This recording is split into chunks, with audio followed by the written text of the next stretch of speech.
Shalom, salam damai sejahtera Bapak Ibu, Saudara dan Saudariku seiman. Senang berjumpa kembali dengan Anda dalam permenungan harian Sabda Tuhan, Embun Sabda, Minggu Pekan Biasa ke-8, tahun C, 27 Februari 2022. Semoga Anda dalam keadaan sehat walafiat, tetap semangat, tetap tersenyum, dan tetap berpengharapan pada Tuhan kita Yesus Kristus. Anda selalu dalam lindungan kasih Tuhan. Buat saudara dan saudariku yang sakit, saya berdoa dalam nama Tuhan Yesus, Anda sembuh. Saudara dan saudariku, gereja mengajak kita hari ini merenungkan bacaan pertama dari kitab Putra Sirak, bab 27, ayat 4 sampai 7. Bacaan kedua dari surat pertama Rasul Paulus kepada jemaat di Korintus, bab 15 ayat 54 sampai 58, dan bacaan Injil dari Injil suci menurut Lukas, bab 6 ayat 39 sampai 45. Saudara dan saudariku, saya ajak Anda merenungkan, punyalah hati yang baik, hasilkan buah yang baik. Saudara dan saudariku terkasih, apakah kita, Anda dan saya, memiliki pandangan yang jernih, terutama dalam persepsi kita tentang dosa dan persepsi kita tentang kebutuhan setiap hari dari kita untuk melihat diri kita sendiri secara benar, sebagaimana Tuhan melihat kita dengan segala kesalahan, kelemahan, dan kekuatan kita? Dua perumpamaan Yesus dalam Injil hari ini menceritakan tentang penglihatan yang buruk. Ini bisa mengacu pada pepatah dalam Amsal bab 29 ayat 18, tanpa penglihatan orang binasa. Terus apa yang dapat kita pelajari dari ilustrasi penuntun yang buta dan mata yang buruk? Balok dalam mata. Mata yang buruk yang tidak diobati dan penuntun buta dapat menyebabkan banyak masalah yang hanya akan berakhir dengan kesengsaraan dan bencana. Kita hanya dapat membantu dan mengajarkan kepada orang lain apa yang telah kita pelajari dan terima dari guru dan pembimbing yang bijaksana. Dan bagaimana kita dapat membantu orang lain mengatasi kesalahan mereka jika kita dibutakan oleh kesalahan persepsi kita sendiri?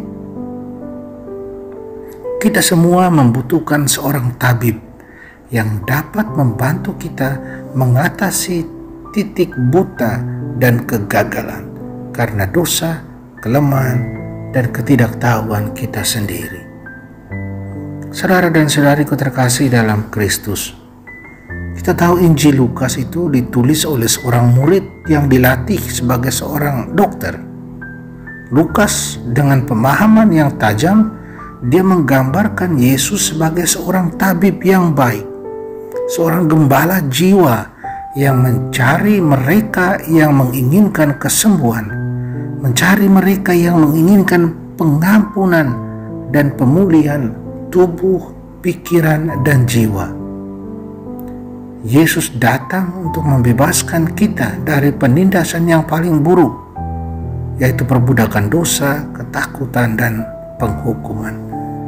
Seperti seorang dokter yang lembut dan terampil, Tuhan Yesus mengekspos kanker-kanker dosa, kejahatan, dan penindasan dalam hidup kita, sehingga kita dapat dibebaskan dan dipulihkan kepada keutuhan. Sebuah langkah kunci untuk penyembuhan dan pemulihan mengharuskan kita terlebih dahulu tunduk pada dokter yang dapat menyembuhkan kita. Harus rendah hati tunduk pada Dia. Tuhan Yesus adalah tabib agung kita, karena Dia menyembuhkan seluruh kepribadian, jiwa dan tubuh, pikiran dan hati, dan memulihkan kita kepada kehidupan yang berkelimpahan baik sekarang maupun untuk waktu zaman yang akan datang dalam kerajaannya yang kekal. Untuk itu dibutuhkan kerendahan hati untuk tunduk padanya, tunduk pada Sang Tabib Agung Tuhan Yesus. Saudara dan saudariku terkasih dalam Kristus, di samping itu juga Tuhan Yesus ingin menyembuhkan dan memulihkan kita kepada keutuhan, bukan hanya untuk kepentingan kita sendiri saja. Dia juga ingin kita menjadi instrumen-instrumennya, instrumen penyembuhan, pengampunan, dan pemulihan kepada keutuhan bagi orang lain juga. Apa yang dapat menghalangi kita untuk membantu orang lain mendekati Yesus Sang Tabib Ilahi? Para rabi mengajarkan, dia yang menghakimi sesamanya dengan baik akan dihakimi dengan baik oleh Tuhan. Betapa mudahnya salah menilai orang lain dan betapa sulitnya bersikap tidak memihak dalam memberikan penilaian yang baik. Penilaian kita terhadap orang lain biasanya melenceng karena kita tidak dapat melihat ke dalam hati orang lain, atau kita tidak memiliki akses ke semua fakta, atau kita terpengaruh oleh naluri dan reaksi yang tidak masuk akal terhadap orang lain. Lebih mudah mencari kesalahan orang lain daripada diri sendiri. Semangat kritis dan menghakimi menghancurkan daripada menyembuhkan, menindas daripada memulihkan, menolak daripada menarik orang kembali. Memikirkan yang terbaik dari orang lain diperlukan jika kita ingin tumbuh dalam cinta. Memikirkan yang terbaik dari orang lain diperlukan jika kita ingin mempunyai hati yang baik. Saudara dan saudariku terkasih dalam Kristus, Yesus juga menyatakan prinsip surgawi yang dapat kita pertaruhkan dalam hidup kita, yaitu apa yang kita berikan kepada orang lain dan bagaimana kita memperlakukan orang lain akan kembali kepada kita. Tuhan mengetahui kesalahan kita, Dia melihat semuanya, bahkan ketidaksempurnaan dan dosa hati yang tidak dapat kita kenali dalam diri kita sendiri. Dan seperti seorang ayah yang lembut dan dokter yang terampil, Dia dengan sabar menarik kita kepada belas kasihannya dan menghilangkan kanker dosa yang mendiami hati kita, agar hati kita boleh menjadi bersih, menjadi baik kembali. Apakah kita percaya pada belas kasihan dan kasih karunia Allah? Minta Tuhan, mari kita minta Tuhan untuk membanjiri hati kita dengan cinta kasih, membanjiri hati kita dengan belas kasihannya, sehingga kita hanya memiliki hati, ruang hati kita untuk amal kesabaran dan kebaikan terhadap sesama kita. Saudara dan saudariku terkasih, Yesus mengapa menempatkan buah ara dan buah anggur di atas semak berduri? Pohon ara adalah pohon favorit semua orang Palestina. Ini melambangkan kesuburan, kedamaian, dan kemakmuran. Anggur juga demikian, simbol kegembiraan. Duri dan semak berduri hanya baik untuk dibakar sebagai bahan bakar untuk api. Ada pepatah mengatakan bahwa kamu tahu tentang suatu pohon itu dari buahnya. Demikian juga, seseorang akan menghasilkan buah yang baik atau buruk tergantung dari apa yang ditabur di dalam hati. Charles Reed pernah berkata, taburlah tindakan dan kamu menuai kebiasaan. Taburlah kebiasaan dan kamu menuai karakter. Taburlah karakter dan kamu menuai takdir. Karakter itu seperti buah, tidak tumbuh dalam semalam. Dibutuhkan proses seumur hidup dan rahmat karunia dari Allah. Yesus kemudian menghubungkan kesehatan dengan buah yang baik. Sesuatu dikatakan baik, sehat, apabila bebas dari cacat, pembusukan, atau penyakit. Buah yang baik adalah hasil dari hidup yang sehat, hidup yang baik, hidup sesuai dengan kebenaran moral dan karakter yang lurus. Nabi Yesaya bab 5, dalam kitabnya bab 5 ayat 20, dia katakan, celakalah mereka yang menyebut kejahatan itu baik dan kebaikan itu jahat, yang mengubah kegelapan menjadi terang dan terang menjadi kegelapan.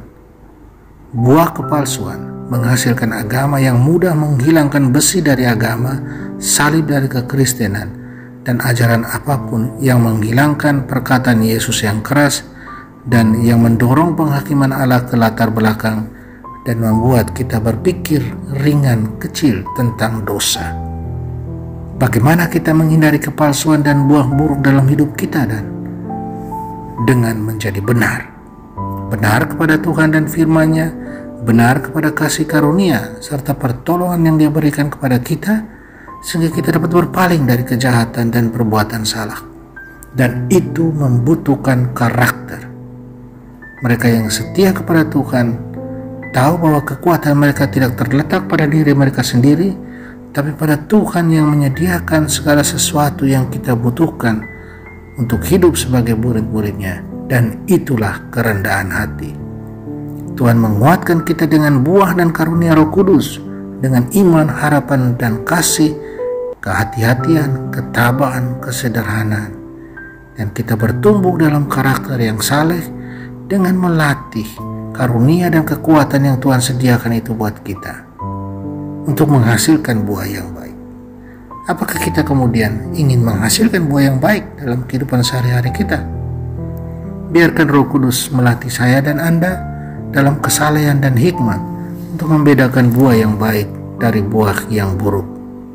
Semoga dengan hati yang dipenuhi kebaikan yang dari Tuhan sendiri itu, kita melahirkan selalu kebaikan kepada orang lain.